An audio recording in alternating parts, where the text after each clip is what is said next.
Hello दोस्तों, कैसे हैं आप सभी लोग। आशा करते सभी लोग अच्छे होंगे। Welcome to my channel academic heights with HP sir में एक बार फिर आप लोगों का स्वागत है। हम लेकर आए हैं स्टोरी प्रैक्टिस सेट नंबर 5, जो कि आपके प्रत्येक एग्जाम की दृष्टि को देखते हुए बड़े ही महत्वपूर्ण हैं।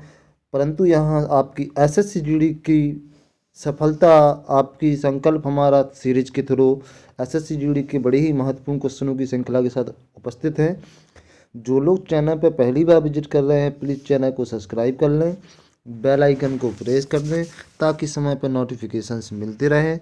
बिना समय गवाए चलते हैं सेशन के क्वेश्चन नंबर फर्स्ट की ओर।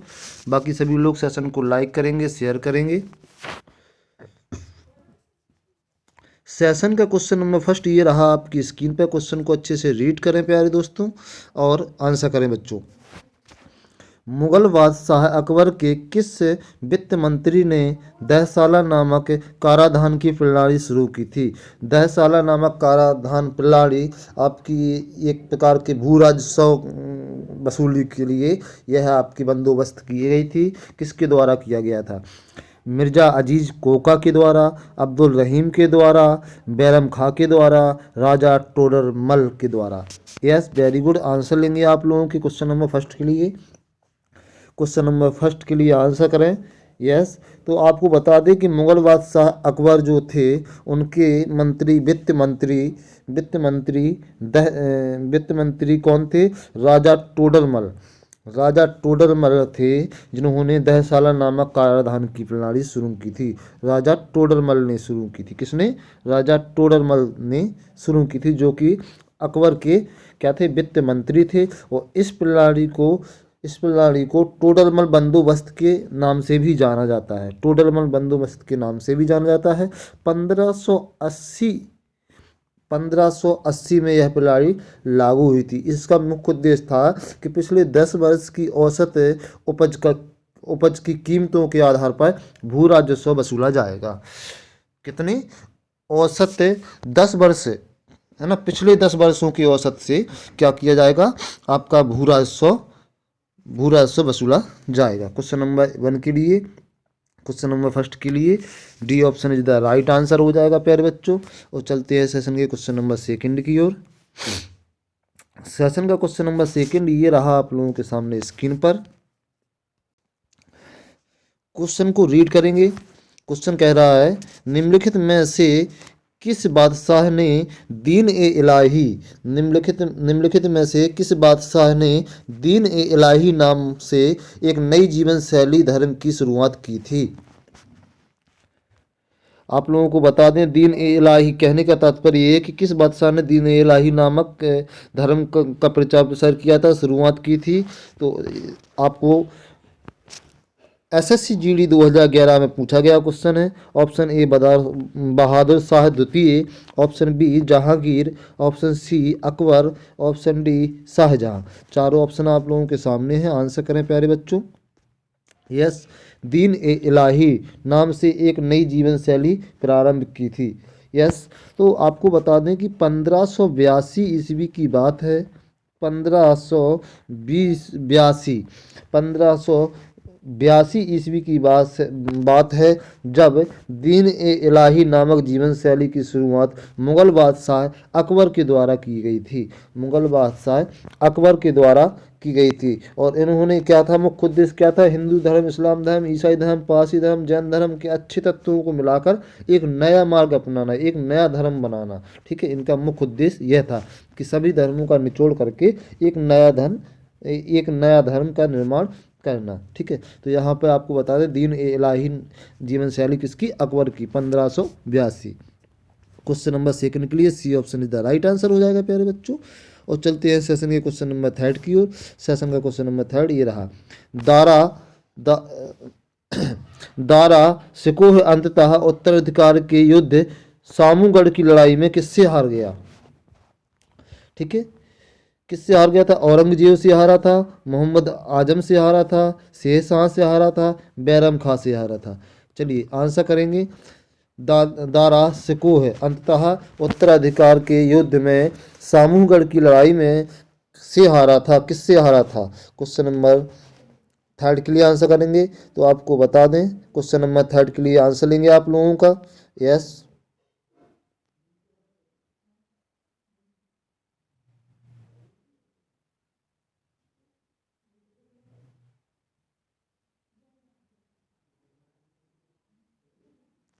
देखिए आपको बता दें, yes very good. Dara Shikoh अंततः उत्तराधिकार के लिए किससे लड़ा? तो दारा सिकोह की जो भाई थे औरंगजेब, वह अपने बड़े भाई, अपने ही भाई औरंगजेब से लड़ा था और हार गया था। औरंगजेब से लड़ा 1658 ईस्वी में। 1698 ईस्वी में यह औरंगजेब से लड़ा और हार गया। इसके बाद क्या किया दारा सिकोह ने? देवराई पर भी आक्रमण किया और वहाँ पर भी युद्ध हुआ। वहाँ उसको क्या हुआ, वहाँ पर भी उसको हार मिली और इसके बाद उसको पकड़ के मार डाला गया था दारा सिकोह को। तो यहाँ पर आपको बता दें औरंगजेब से हार गया था। औरंगजेब कौन था? उसका भाई था। क्वेश्चन नंबर थर्ड के लिए A option is the right answer हो जाएगा। और चलते हैं सेशन के क्वेश्चन नंबर फोर्थ की ओर। पानीपत का तीसरी लड़ाई में लड़ी गई, कब लड़ी गई? बताएं, आंसर करें सभी लोग। पानीपत की तीसरा युद्ध, पानीपत का तीसरा युद्ध कब हुआ था? यस, पानीपत का तीसरा युद्ध कब हुआ था? पानीपत का तीसरा युद्ध कब हुआ था? चलिए आंसर करेंगे क्वेश्चन नंबर फोर्थ के लिए। प्यारे दोस्तों, आपको बता दें कि पानीपत की तीसरी लड़ाई 14 जनवरी 1761, 14 जनवरी 1761 में पानीपत में, हरियाणा क्षेत्र के पानीपत में हुई थी 14 जनवरी 1761 में। और अगर बात करें किसके बीच हुआ था ये युद्ध या लड़ाई, तो ये मराठा साम्राज्य और अफगानिस्तान के अहमद शाह अब्दाली के बीच लड़ाई हुई थी, जिसमें मराठाओं की हार हो गई थी और अब्दाली की जीत हुई थी। ठीक है, अब्दाली की जीत हुई थी तीसरे युद्ध में और मराठाओं की हार हुई थी पानीपत के तृतीय युद्ध में। ठीक है, तो तृतीय युद्ध 14 जनवरी 1761 ईस्वी। क्वेश्चन नंबर फोर्थ के लिए A option is the right answer. चलते हैं सेशन के क्वेश्चन नंबर 5 की ओर। सेशन क्वेश्चन नंबर 5 ये रहा। राजा टोडरमल निम्नलिखित में से किस मुगल साम्राज्य के शासनकाल के दौरान राज्य मंत्री बने? अब देखिए, पहले ही क्वेश्चन में हमने ये चीज़ कवर की थी। पहले ही क्वेश्चन में हमने एक चीज़ कवर की थी कि राजा टोडरमल किसके समय में? अकबर के समय में, मुगल साम्राज्य अकबर के समय में। SSCGD 2021 में आया हुआ क्वेश्चन है, वेरी मोस्ट इंपोर्टेंट क्वेश्चन है। राजा टोडरमल वित्त मंत्री थे मुगल साम्राज्य अकबर के समय। क्वेश्चन नंबर 5 के लिए D option is the right answer हो जाएगा। चलते हैं सेशन के क्वेश्चन नंबर 6 की ओर। सेशन का क्वेश्चन नंबर 6 ये रहा। कल्हड़ एक लेखक थे जिन्होंने राजाओं के बारे में संस्कृत कविता लिखी है। कल्हड़ एक लेखक थे जिन्होंने राजाओं के बारे में एक संस्कृत कविता लिखी है। Option A Mewar, option B Kashmir, option C Delhi, option D Vijayanagar. SSCGD 2021 में आया हुआ क्वेश्चन है। ठीक है, यस। चलिए क्वेश्चन नंबर 6 के लिए आंसर लेंगे आप लोगों का। क्वेश्चन नंबर 6 के लिए बिल्कुल B option is the right answer हो जाएगा प्यारे बच्चों। कश्मीर राजतरंगिणी में इन्होंने कई राजाओं का वर्णन किया है संस्कृत में। राजतरंगिणी इनके द्वारा लिखी हुई पुस्तक है, कल्हड़ के द्वारा सुप्रसिद्ध पुस्तक है, जिसमें कश्मीर के राजाओं के बारे में संस्कृत में लिखी कविताएं हैं। क्वेश्चन नंबर 6 के लिए B option is the right answer. B option is the right answer हो जाएगा प्यारे बच्चों। यस, कश्मीर सही आंसर हो जाएगा।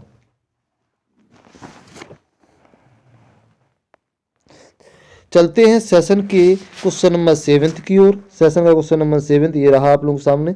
बड़ी ही महत्वपूर्ण श्रृंखला SSCGD के लिए history class practice set number 5 आप लोगों के सामने है। निम्नलिखित में से कौन चोल राजवंश का संस्थापक था?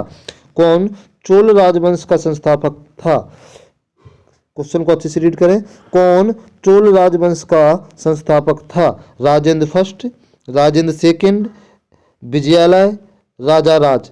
SSCGD 2021 में भी आया हुआ क्वेश्चन है। कौन चोल वंश का संस्थापक था? तो आपको बता दें कि चोल वंश का संस्थापक विजयालय था। चोल वंश का संस्थापक कौन था प्यारे बच्चों? विजयालय। चोल वंश का संस्थापक कौन था? Yes, Vijayalaya. C option is the right answer हो जाएगा। विजयालय चोल वंश का क्या था? संस्थापक था। यस। 9वीं शताब्दी में चोल साम्राज्य की नींव रखी थी इन्होंने। कितनी? 9वीं शताब्दी में। 9वीं शताब्दी में चोल साम्राज्य की नींव रखी और तंजौर पर कब्जा किया था। जैसे ही इन्होंने अपने नींव रखी और तंजौर पर क्या किया था? कब्जा किया। जबकि राजेंद्र प्रथम राजाराम प्रथम के बेटे, राजाराम प्रथम के बेटे थे। कौन? राजेंद्र। राजेंद्र प्रथम की हम बात कर लेते हैं अगर, तो राजेंद्र प्रथम जो थे जी राजा राज के प्रथम क्या थे? पुत्र थे। और राजेंद्र द्वितीय चोल वंश के महान शासक थे। राजेंद्र द्वितीय की बात करें तो चोल वंश के महान शासक थे, जिन्होंने साम्राज्य का क्या किया था? विस्तार किया था। बाकी अगर यहाँ चोल वंश का संस्थापक कहा जाए, चोल वंश का संस्थापक पूछा जाए आपसे, तो चोल वंश का संस्थापक कौन होगा प्यारे बच्चों? चोल वंश का संस्थापक आपका विजयालय। कौन है? विजयालय। क्वेश्चन नंबर 7 के लिए C option is the right answer. चलते हैं सेशन के क्वेश्चन नंबर 8 की ओर। सेशन का क्वेश्चन नंबर 8 ये रहा आप लोगों के सामने। क्वेश्चन को अच्छे से रीड करेंगे। रवि कीर्ति ने निम्नलिखित में से किस चालुक्य शासक की प्रशस्ति की रचना की थी? देखिए, रवि कीर्ति ने निम्नलिखित में से किस चालुक्य शासक की प्रशस्ति की रचना की थी? पुलकेशन द्वितीय की, मंगलेश प्रथम की, विक्रमादित्य फोर्थ की, कीर्ति वर्मन सेकंड की। चलिए आंसर करेंगे। तो रवि कीर्ति ने चालुक्य शासक पुलकेशन द्वितीय की क्या थी? प्रशस्ति की रचना की थी, जो 7वीं शताब्दी की एक महत्वपूर्ण संस्कृत शिलालेख है। 7वीं शताब्दी की बात हो रही है। पुलकेशन द्वितीय 7वीं शताब्दी में, 7वीं शताब्दी में एक महत्वपूर्ण संस्कृत क्या है? ये शिलालेख है। कौन? शिलालेख है रवि कीर्ति द्वारा प्रशस्ति। ठीक है। क्वेश्चन नंबर 8 के लिए आपका क्या हो जाएगा? A option is the right answer. A option is the right answer. अगर इस प्रशस्ति की भाषा की बात करें तो क्या थी? संस्कृत थी। भाषा की अगर बात करें तो क्या है? संस्कृत। भाषा क्या थी प्रशस्ति की? संस्कृत थी। क्वेश्चन नंबर 8 के लिए A option is the right answer. चलते हैं सेशन के क्वेश्चन नंबर 9 की ओर। सेशन का क्वेश्चन नंबर 9 ये रहा आप लोगों के सामने। चोल काल के दौरान मुरवेद बेलन और अय्यर यार की उपाधि थी।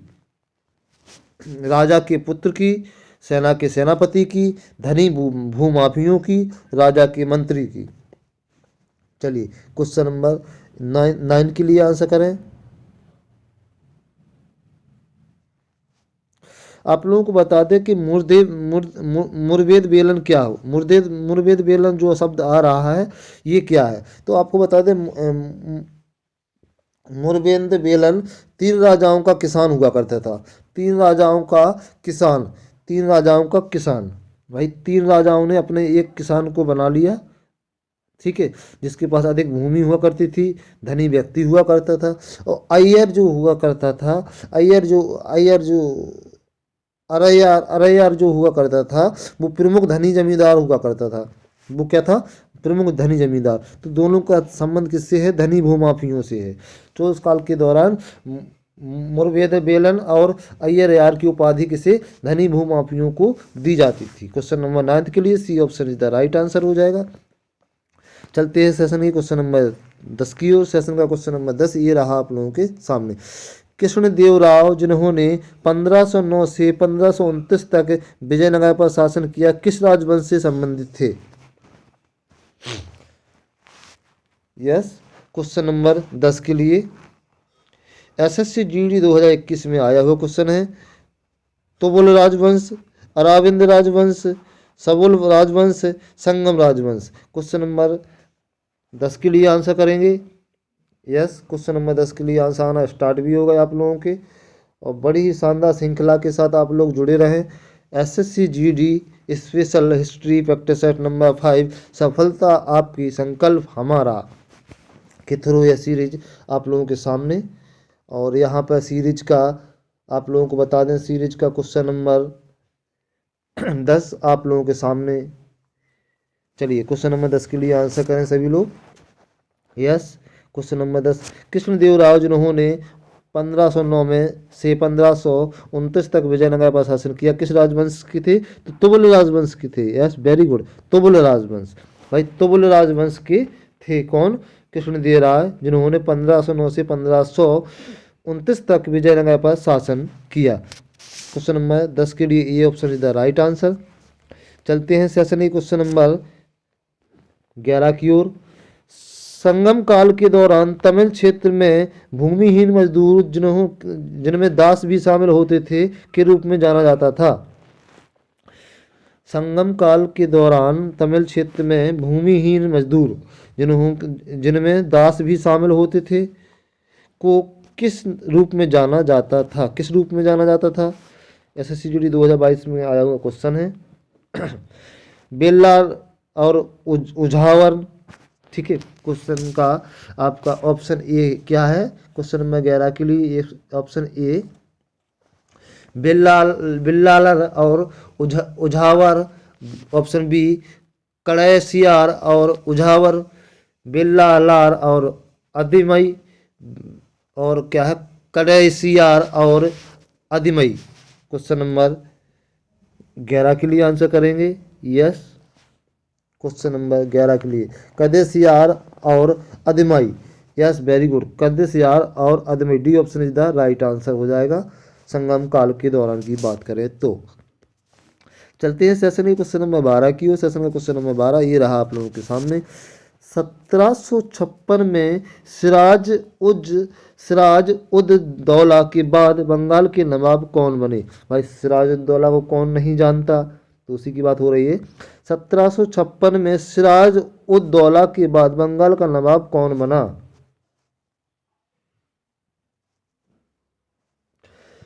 एसएससी जीडी 2021 में पूछा गया है आपका, और 1756 की बात हो रही है। चलिए क्वेश्चन नंबर 12 के लिए आंसर करेंगे सभी। जोरदार क्वेश्चन है और वेरी मोस्ट इम्पोर्टेंट क्वेश्चन भी कह सकते हैं।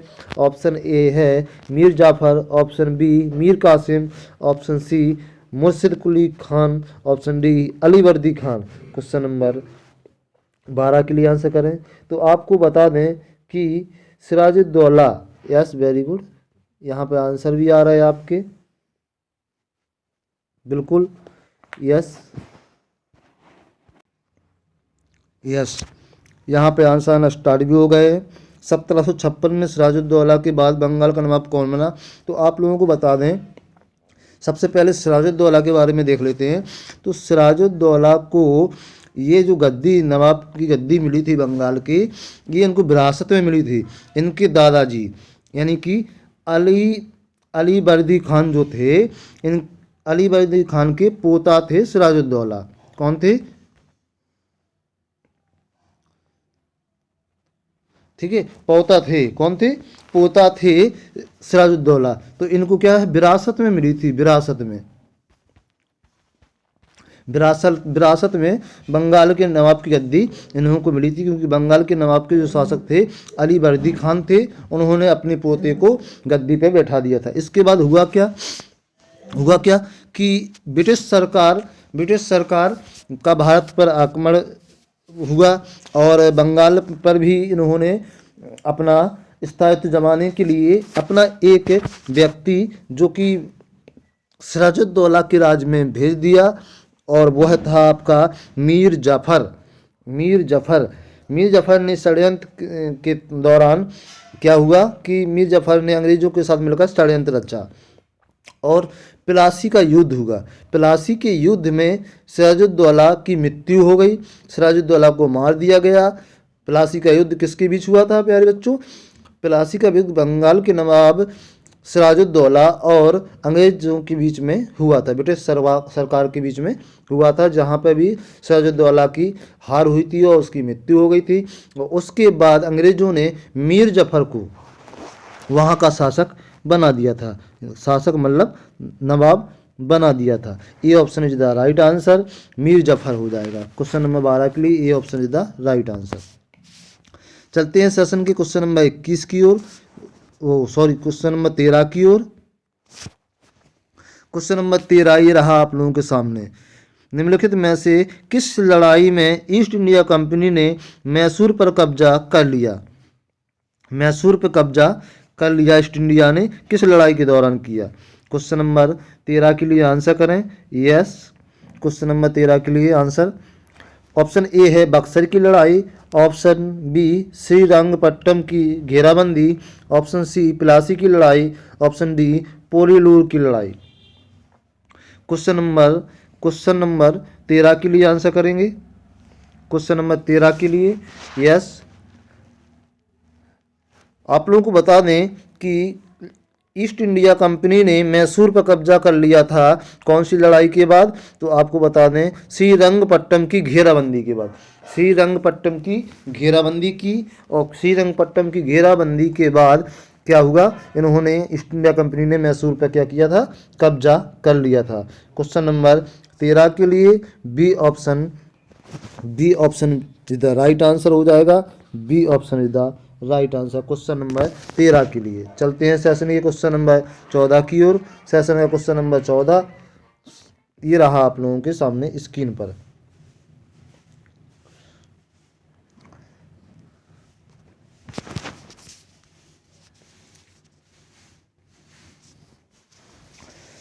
एसएससी जीडी 2023 में पूछा गया क्वेश्चन है ये आपका। एसएससी जीडी 2023 में पूछा गया क्वेश्चन है प्यारे बच्चों, और क्वेश्चन को अच्छे से रीड करने के बाद जवाब देंगे सभी लोग। क्वेश्चन नंबर 14 को रीड करें। प्राचीन भारत के दौरान तमिल क्षेत्र में साधारणतः हलवाहों के नाम से जाना जाता था। किसको? हलवाहों के नाम से जाना जाता था प्राचीन भारत के दौरान तमिल क्षेत्र में। क्वेश्चन नंबर 14 के लिए आंसर करें। क्वेश्चन नंबर 14 के लिए उड़वाल, अधिमई, बिल्ला, कडेसियार। बिल्लार है या उड़वार है या अधिमई है या कडेसियार है, कौन है जिसको आप क्या करते थे कि प्राचीन भारत के दौरान तमिल क्षेत्र में हलवाहों के नाम से जाना जाता था? तो आपको बता दें कि उड़वार जो हुआ करते थे उनको हलवाहों के नाम से जाना जाता था। क्वेश्चन नंबर 14 के लिए A option is the right answer. चलते हैं सेशन के क्वेश्चन नंबर 15 की ओर। सेशन का क्वेश्चन नंबर 15 ये रहा आप लोगों के सामने। बंगाल की दीवानी किस वर्ष ईस्ट इंडिया कंपनी को हस्तांतरित हुई? 1789, 1765, 1845, 1898। क्वेश्चन नंबर 15 एसएससी जीडी 2021 में आया हुआ क्वेश्चन है। आपको बता दें बंगाल की दीवानी किस वर्ष ईस्ट इंडिया कंपनी को हस्तांतरित हुई?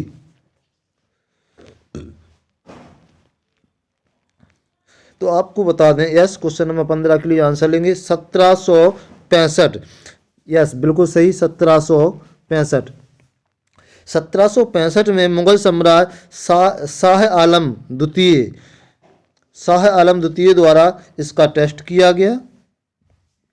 ठीक है, शाह आलम द्वितीय के द्वारा, और यह क्या हुआ आपके कि अंग्रेजों को हस्तांतरित कर दी गई। क्वेश्चन नंबर 15 के लिए B option is the right answer. चलते हैं सेशन के क्वेश्चन नंबर 16 की ओर। सेशन का क्वेश्चन नंबर 16 ये रहा आप लोगों के सामने। टीपू सुल्तान वर्ष में मैसूर का शासक बना। टीपू सुल्तान जो शासक बना, टीपू सुल्तान किस वर्ष मैसूर का शासक बना? एसएससी जीडी 2023 में पूछा गया क्वेश्चन है। एसएससी जीडी 2023 में पूछा गया क्वेश्चन है। 1786 में, 1792 में, 1758 में, 1782 में। क्वेश्चन नंबर 16 के लिए आंसर करेंगे यस। क्वेश्चन नंबर 16 के लिए आंसर आना स्टार्ट भी हो गए प्यारे बच्चों, और यहाँ पर क्वेश्चन नंबर 16 के लिए आंसर करें प्यारे बच्चों। क्वेश्चन नंबर 16 के लिए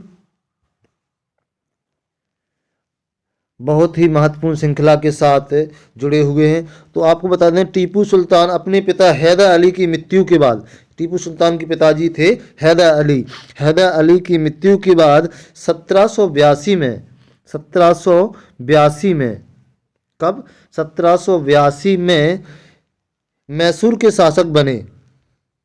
और इन्होंने कब तक 1782 से 1799 तक अपनी मृत्यु तक शासन किया। ठीक है, 1799 तक शासन किया था इन्होंने, गद्दी पे बैठने का समय था। ठीक है, अपने पिता हैदर अली के निधन के बाद ये बैठे थे। क्वेश्चन नंबर 16 के लिए D option is the right answer, Tipu Sultan 1782। चलते हैं सेशन क्वेश्चन नंबर 17 की ओर। सेशन का क्वेश्चन नंबर 17 ये रहा आप लोगों के सामने। सेशन का क्वेश्चन नंबर 17, भारत में वर्नाक्यूलर प्रेस अधिनियम किस वर्ष पारित किया गया। क्वेश्चन नंबर 17 के लिए आंसर करेंगे यस। भारत में वर्नाक्यूलर प्रेस अधिनियम कब पारित किया गया। 1862 में, 1872 में, 1878 में, 1868 में। भारत में वर्नाक्यूलर प्रेस अधिनियम किस वर्ष पारित किया गया। 2023 में आया हुआ क्वेश्चन है। तो आप लोगों को बता दें कि भारत में वर्नाक्यूलर प्रेस अधिनियम ये आपका वर्ष 1878 ईस्वी में 1878 ईस्वी में पारित किया गया। उस समय तत्कालीन वायसराय लॉर्ड लिटन द्वारा पारित किया गया था। लॉर्ड लिटन द्वारा, कौन, लॉर्ड लिटन तत्काल वायसराय थे उस समय पे, उनके द्वारा वर्नाक्यूलर प्रेस का अधिनियम का पारित किया गया था, जिसका मुख्य उद्देश्य क्या था, भारतीय भाषाओं में छपने वाले समाचार पत्रों की स्वतंत्रता थी। क्या थी, भारतीय भाषाओं में छपने वाले समाचार पत्रों की स्वतंत्रता थी। क्वेश्चन नंबर 17 के लिए C option is the right answer हो जाएगा प्यारे बच्चों। और चलते हैं सेशन क्वेश्चन नंबर 18 की ओर। सेशन क्वेश्चन नंबर 18 को रीड करेंगे। सेशन के क्वेश्चन नंबर 18, द्वितीय एंग्लो बर्मी युद्ध किस वर्ष लड़ा गया था। द्वितीय एंग्लो बर्मी युद्ध किस वर्ष लड़ा गया था। एसएससी जीडी 2023 में आया हुआ क्वेश्चन है। 1852 में, 1652 में, 1552 में, 1752 में। क्वेश्चन नंबर 18 के लिए आंसर करेंगे। तो आपको बता दें कि द्वितीय आंग्ल बर्मी युद्ध मुख्य रूप से 1852 ईस्वी में लड़ा गया था। 1852 ईस्वी में लड़ा गया था, जो लॉर्ड डलहौजी के समय में शुरू हुआ। लॉर्ड डलहौजी के समय में शुरू होकर और 1853 में समाप्त हुआ था। यह युद्ध 1 वर्ष चला हुआ युद्ध था। 1852 से 1853 तक चला था ये, और लॉर्ड डलहौजी के समय में यह शुरू हुआ था। और इसने क्या किया था कि अंग्रेजों के निचले बर्मा पर कब्जा कर लिया था। क्वेश्चन नंबर 18 के लिए A option is the right answer. और चलते हैं सेशन के क्वेश्चन नंबर 19 की ओर। सेशन का क्वेश्चन नंबर 19 ये रहा आप लोगों के सामने। बहुत बहुत धन्यवाद सभी लोगों का सेशन पर जुड़े रहने के लिए। 1857 में किस विश्वविद्यालय की स्थापना हुई थी। 1857 में किस विश्वविद्यालय की स्थापना हुई थी। क्वेश्चन नंबर 19 एसएससी जीडी 2022 में आए हुए क्वेश्चन है। इलाहाबाद विश्वविद्यालय, मुंबई विश्वविद्यालय, बुंदेलखंड विश्वविद्यालय, पंजाब विश्वविद्यालय। तो आपको बता दें कि 1857 में भारत के 3 प्रमुख विद्यालयों में कलकत्ता विश्वविद्यालय, मुंबई विश्वविद्यालय, ठीक है, और ये सारे विद्यालय जो आपको बता दें हम आपको कि अलग अलग जगह पर पारित हुए थे। 24 जनवरी 1857 में, 24 जनवरी 1857 में, यस बिल्कुल सही।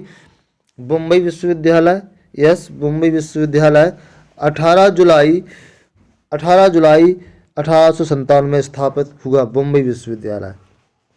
आपको बता दें, थोड़ा सा सुन लीजिएगा कि आपका 18 जुलाई 18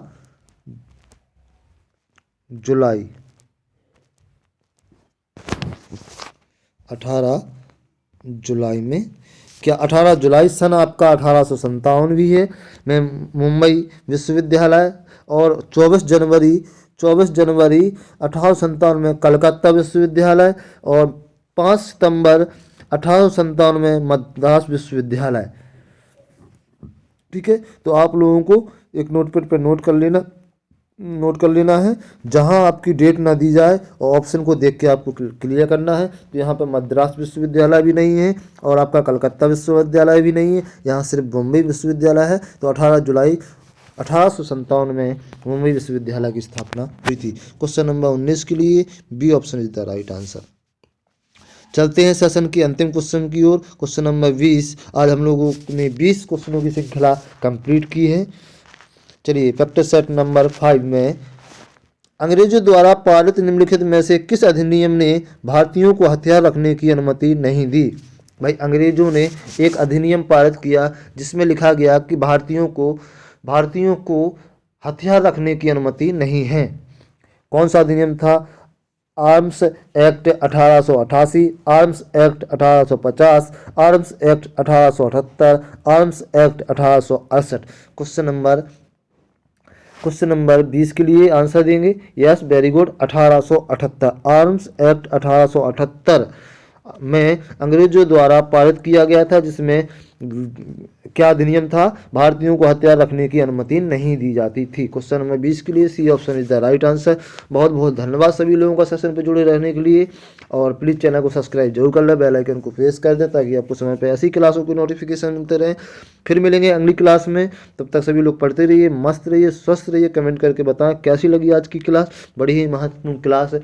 सफलता आपकी संकल्प हमारा के थ्रू यह क्लास आपको परमानेंट मिल रही है। SSC GD एग्जाम के लिए बड़ी ही महत्वपूर्ण है। History class practice set number 5। Take care, bye bye, जय हिंद, जय भारत।